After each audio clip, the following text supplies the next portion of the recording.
from We Feign are faster. back. Welcome. Hello, this is CCB Fozzie, joined by Apotheny once again, here for our next match in the 12th Alliance tournament. This is the Unthinkables versus Feign Disorder, and lots more drones on this field. We've got triple EOS, Neros, double carries, triple Vexor, triple Malediction from the Unthinkables. A good, strong kind of combination of damping with tank and damage. And why don't you tell us a little bit about the Feign Disorder team, Apotheny? Feign Disorder team just going all in with DPS. You've got an EOS, you've got the Neros Philology, you've got 3 Vexor Navies, 3 Vexors, a Crew for some lovely webs, and 3 Worms for even more drone DPS. Just both teams super high drone DPS setups, but with the Unthinkables team going for a little bit more support with the Maledictions and the carries. So it's going to be interesting to see how they go with the matches starting. There it goes. Right now, here we go. Let's Unthinkables team came in a lot closer to the beacon than the Feign Disorder guys. Feign Disorder came in all at max range at 50, while the Unthinkables spread out, and we're already seeing a lot of Warrior 2s and Valkyrie 2s coming across the field. Geckos, Valkyries, fast drones against, and then remember, Mimitar drones do explosive damage. Glente, well known for the explosive hull. The Vexor of Space Chutney already taking a lot of damage, as well as the carries. Ooh, looks like they're splitting fire, but that just means that Neros is going to have to really think carefully about how he splits his reps. Yeah, already lots of damage on that carries. The carries of Lord Podgark taking a bunch of damage going into kind of mid-armor pretty quickly, but it looks like he's pulling range and managing to avoid some of the damage. Meanwhile, Space Chutney in the Vexor is dropping quite quickly as well. Yeah, both teams, very similar setups, but different decisions straight off the bat. The Feign Disorder team going for the support of the enemy team, some of the stuff that might be easy to break, whereas Unthinkables going straight for the juggler, straight for Recitano in the Neros for Feign Disorder dropping very quickly. We saw him get webbed pretty early in the match, and that was an excellent choice because it meant that he couldn't get away, and he is down. That means the Unthinkables have a really big advantage already.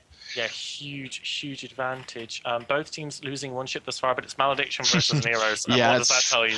A very good trade if you're the Unthinkables. Having the ability to knock out the Neros that quickly means that these Vexor Navy issues and Vexors, which don't have a lot of hit points, the Feign Disorder team does way more damage than the Unthinkables, but it also doesn't have the EHP to eat through. You'll see on the defense bars on your fancy UI there at the bottom of the screen, Unthinkables have a much larger defense bar. Another Vexor going down for Feign Disorder. Looks like the DPS of Feign Disorder going on Neros. Their Neros goes down. Both the Neros is down. So it's still very close. They've brought it back up by killing the other team's Logi. We've got the Vexor Space Chutney about to go down as well, but the Vexor Navy of Razor going down. This is now a DPS war. Who can live the longest? And I think in that fight, Feign definitely have the advantage. Unthinkables has the triple EOS, which is going to be very important as we go later into the match. But it's trading these Vexors is what's important now. They need to trade them very quickly, as we see 2 Vexors dying within seconds of each other.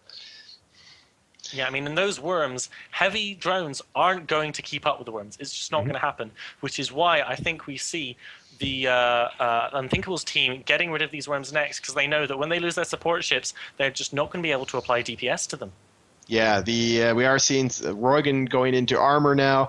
That being said, he's not going down all that quickly, and we're seeing the carries of Poddark going down even faster. This Vexor of Exile is dropping quickly as well. Knocking down these Vexors is really key at this point. Each time one team loses a ship, another loses a ship right next to it. It's great to see after such a slow starting match, last one, to see so many explosions right off the bat here. Yeah, Feign Disorder now pulling ahead. They're ahead by 2 ships, but they still have a lot of work to do. In those 3 EOSs still haven't taken any damage. Unthinkables notably entirely doable for is up by 1 point on points at the moment. It's 38 points versus 37 points. And if they can trade through this damage, getting a worm down would be very valuable, but killing worms is so hard. They need to knock down the Vexor Navies and the Vexors, and that'll clear off so much of the damage off the field and keep their EOSs alive. Altain in the Vexor Navy now going down past half armor.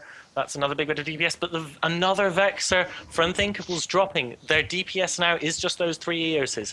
That is heavy drones. They are slow. They're going to have a hard time keeping up, even with the faster cruisers. Having said that the Vexor Navy does go down, I honestly don't know how the worms of Feign Disorder are going to die.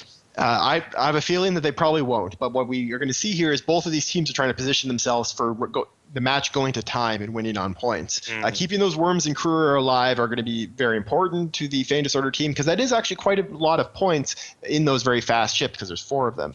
But the EOS core of Unthinkables is going to be hard to eat through. Yeah, we've got 6 minutes for the Feign Disorder team to start burning through these EOS. Kiras in the EOS for Feign Disorder he's going down fast. He's in about half armor now, and it looks like he's definitely going to die before any of the EOSs for Unthinkables does. Yeah. And that's going to be another big chunk of damage off the field. Now, it's worth noting that EOS is unlike something like a Rattlesnake or a Gila.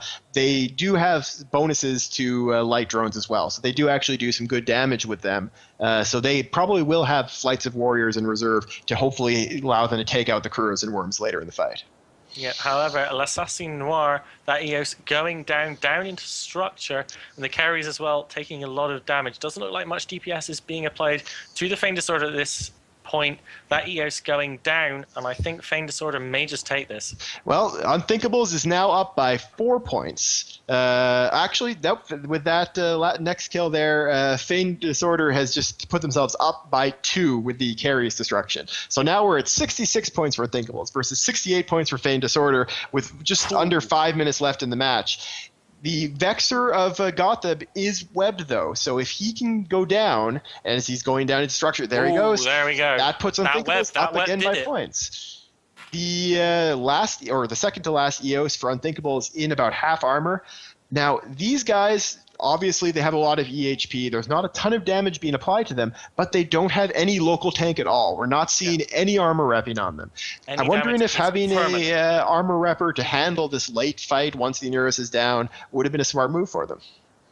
Yeah, I mean, you don't know. I mean, like, the EOS can be a fantastic local tank solo boat if you've got a bit of necessary. Oh, the crew are suddenly taking a lot of damage. Ooh, yeah, hello, crazy.